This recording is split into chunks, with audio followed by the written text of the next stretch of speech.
Happy Thursday, TGO traders and investors. Whiz here, the primary and weekly options model portfolio manager at TGO. And weekly jobless claims came in light this morning, folks. 500-pound heads, we're looking for about 348. We came in at 332. And last week's were revised up, rounding error, about 2,000 jobs there. But a little light on the weekly unemployment claims. Also saw some inflation, some consumer inflation numbers in the form of a PPI, essentially flat. What's PPI? Well, guess what? When producers have to charge more for goods and services, they're not charities, right? Businesses aren't charities unless they're a charity, but most businesses are not, right? So those higher costs get passed on to who? Us, the consumer. So PPI was essentially flat, and core PPI, if you don't know the difference between regular PPI and core PPI is X food and energy, and that also came in flat as well. Tomorrow's flight schedule, we get some core CPI, the Empire State Manufacturing Index. How's it looking up in the Great Northeast in the Empire State? Also the cap utilization rate, and kind of a potential market moving number here, the University of Michigan Consumer Sentiment number. What else is going on around the world? We're going to talk about a trade on China here in a little bit. I'm going to give you a free trade, a trade that I'm actually going to add to the primary trade alert model portfolio. I'm going to send it out to my subscribers as well. So I'm in a good mood today, so I'm going to give one to you guys as well. What else is going on? Apple, a little bit on the defensive, right? Samsung getting ready for that big Galaxy launch, and Apple's not used to being on the defensive, right? And they're starting to fire a couple broadsides across everybody else's bow, which really supports my thesis that it's over with for Apple, period. It's a commodity. Apple's become commoditized. It's just like the airlines, folks. It's a race to the bottom on pricing, whether it's the Amazon Kindle, the iTab, all sorts of stuff. It's just like the airlines. American Airlines says, hey, we're going to charge $200 to go from JFK to Miami. Great. Here at Spirit Airlines, we're going to charge you $150. AirTran. I'll tell you what, we'll charge you $99. You just have to stop in Atlanta for a little bit. Oh, really? And then a race to the bottom. Same thing's going to happen in technology. It's becoming commoditized. Margins are under pressure, and they're going to see pricing more. So it's going to be interesting to watch that. However, I want to take a look at a trade on China. For the past couple days, and we'll take a look at a chart here of the FXI, which is the iShares China 25 Index. Real quick, though, before I get to the free trade I'm going to give you, take a look at this. All these little X's on the Trade Monster platform indicate that these positions are expiring this week. Check this out. Up $2,000 today. Let's take a look how we did this expiration week. From Monday, March 11th through today, primary trade alert model portfolio alone is up $5,300. That's pretty impressive, Wiz. Yeah, it really is pretty impressive. Why? Because we're only using about $36,000 in haircut. Folks, that's nearly a 30% return, which if most hedge funds got in a year, they'd shut down, send people home, and end up selling covered calls for the rest of the year. So a 30% return, guys, is pretty darn good in our model portfolio. Look at that year-to-date performance, up nearly $11,000. And a lot of these expiring positions, this Google position has another $600. Apple Iron Condor. So we're looking at another potential maybe $1,500 in profits through tomorrow's expiration. So great, a lot of good stuff going on here in our primary trade alert model portfolio. But let's take a look at the FXI here. What's been going on with the FXI? Because it's been getting absolutely shellacked, right?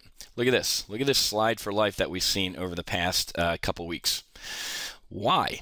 Well, this is actually good news. First of all, folks, the market reacts, and then the grown-ups start figuring out the data, and then the market reacts again. China's really trying to put the brakes on their housing market. It's overheating. The Chinese government stepping in. They're taxing. They're raising mortgage interest rates on second homes. They're doing a bunch of stuff. God bless them. I think they're doing great, as opposed to our Fed, which pumped, created the housing boom, and then when the thing exploded, kind of walked away looking at, rubbing their hands like, hey, we have no idea what happened. Kind of the same thing that's going on right now in equities. So here's the Bernac for the past 5 years, propping like Atlas this market up, and it's going to end horribly. For regular, traders who trade with me, you can't fight the Fed, you can't fight the Bernac. but we're in about round 10, 11 of this bout, and the dude's gonna keel over eventually, and this is all gonna end. And when it ends, it's gonna end poorly. However, I think China's doing it right, and I think the recent sell-off in the FXI is way overdone. I put on a couple trades yesterday on the FXI, and they're already making money. Why? Because we're seeing a rebound. It's already up about a little over a percent today. Let's just take a look at the past 3 days. You can really see that it's bottomed out here. I called this yesterday. I said, hey, we're seeing support right around 37.5, and we're seeing that follow through today. So here's the trade I'm looking at. I'm looking at getting bullish on the FXI. Why? Because China trying to slow down and deflate a bubble is in fact a good thing. So the market reacted, oh geez, here, China's in trouble. But when the smart people get involved, they realize, like, you know what? That's actually good news for China. They're trying to control their growth, and they don't want to go through what the United States went through in our financial tsunami that nearly destroyed this country. Good on the Chinese. They're going to own us someday.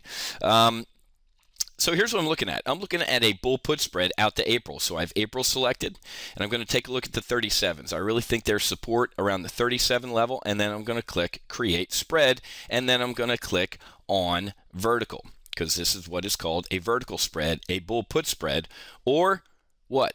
A credit spread, because I'm going to take in a credit to do this. I want to sell 50. Why 50 contracts, Wiz? Well, I'll tell you in a little bit. 50 contracts of the April 37 puts. Then as a hedge, excuse me, as a hedge, I'm going to turn around and buy 50, and I'm going to use $2 wide strikes. I'm going to go down to about the 35s, maybe the 35.5. So let's take a look at what this is pricing out at right there at about 41 cents is mid-market. I'm going to click Analyze, and the first place that my eyes go to is right here. About $7,800, $8,000. That's a little too rich for my blood. I don't want to risk more than $5,000 on any one trade in our primary model portfolio. Why? Because I want to live to fight another day. I don't want to risk more than 5% of the capital, the 100 grand in haircut that I'm using on any one trade. So let me pull these strikes in a little bit. There we go. That's right in line. That's just north of the 5 grand, 5,800 bucks. I'm fine with that. Why? Because I'm the pilot in command of this model portfolio, and I'm comfortable with this risk. There's only a 14% probability of that happening, but guess what? I'm not going to let this trade fly into the side of a mountain. I'm going to manage it in my model portfolio and keep our readers updated to any adjustments or trades via SMS and email alert if I make any adjustment here. Potential max profit is $1,700, and there's a 65-66% probability of that happening. Expiration, April 20th, there's no earnings, no dividend, obviously, so I like this trade, and I'm going to fire this one down range. Mid-market is right around 34 and a half, 35, so I'll stick in here at 34 and see if I can go ahead and get filled. So there we go. There's my strategic mindset. Bullish on China. I think the FXI is way oversold at this point, and it oversold on what is good news. Again, the market initially reacts negatively to things like that, kind of like the FOMC announcement a couple weeks ago. Hey, we might end quantitative easing sometime in our lifetime, and the market freaked for about a half a day, day and a half, and then it turned around and kept going up. And we traded the hell out of that in our model portfolios and made money on that head fake. So again, the market usually overreacts and then get back to normal, and that's what I think is happening in the FXI. So as I've been talking, we're up about another $300 in the primary trade alert model portfolio. If you're not in the primary trade alert model portfolio and you want to give it a test flight, simply go to topgunoptions.com, hover over services, and go to trade alerts. And you can test fly our trade alert service with me. I manage the primary trade alert service, which you saw is up nearly $11,000 a year to date. And you can click right here, 14-day, 2-week trial into our primary trade alert service. Or if you kind of know what you're doing with options and you think you're a Jedi Master, check out our intermediate advanced trade alert service for 14 days. Or guess what? Here's what just about all of our traders who come on board Top Gun Options in our trade alert services do. They try both of them for 2 weeks, 2-week trial. Just click right there, and you can get airborne in both trade alert services. And as I said, I send out an email. My volatility arbitrage trader who manages intermediate and advanced, we send out email and SMS alerts as soon as we place this trade. As soon as I hang up with this, I'm going to blast out an alert. And also, I manage these trades for full maximum profit, or I eject from them for minimum loss. Okay, so people lie, numbers don't. There you go. There's our week-to-date performance, $5,600 in 1 week, and then here's how we're doing year-to-date. And like I said, we have about another maybe $1,500, maybe $2,000 to go between today and tomorrow's expiration, and all those positions are looking pretty good. Love looking at a screen like this. So again, if you want to get airborne in the primary trade alert service for really the cost of what it takes my techies to, I'm not even covering my cost essentially with this trial. I don't care, because I know once you get in, you're going to stay and you're going to find a home here at Top Gun Options. And then you'll take a look at some of our other services. Okay, so there you go. Free trade on the FXI, bullish on China. I think they take over the United States eventually. So I'm going to go out and get fitted for my little red schoolgirl outfit and my Mao Tse-Sung little book that I'm going to start carrying around. Okay, I jest. Happy hunting. Make sure you hedge. I'll be back with a Friday market wrap-up over at Wealth Creation Investing, so make sure you check that out, and we'll cover everything that's going on during expiration. Happy hunting. Make sure you hedge. Have a great day.